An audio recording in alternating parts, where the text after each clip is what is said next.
Welcome back to my channel Sushmita Bengali blog. Dry chilli chicken recipe.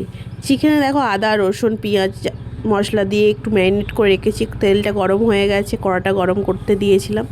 তেলটা গরম হয়ে গেছে, একে একে পকোড়াগুলো সব ভেজে নেব। ওই পকোড়ার মধ্যে আদা রসুন পেঁয়াজ সব কিছু দিয়ে ম্যারিনেট করে রেখেছিলাম আধ ঘন্টা মতো। তারপরে দেখো একে একে সব পকোড়াগুলো একটা একটা করে ভেজে নিয়েছি, নিয়ে দেখো তুলে নিয়েছি। তারপরে একটা পেস্ট বানিয়েছি একটা বাটিতে। ওতে আছে sauce, tomato sauce, chilli sauce, cornflakes, cornflour সব কিছু দিয়ে একসাথে পেস্ট করে নিয়েছিলাম। তারপরে দেখো পেঁয়াজ আর ক্যাপসিকামটা আলাদা করে কেটে রেখেছিলাম। তেলের ওপরে দিয়ে দিলাম পেঁয়াজ আর ক্যাপসিকামটা, হালকা একটু নেড়ে চেড়ে ওই যে পেস্টটা গুলে রেখেছিলাম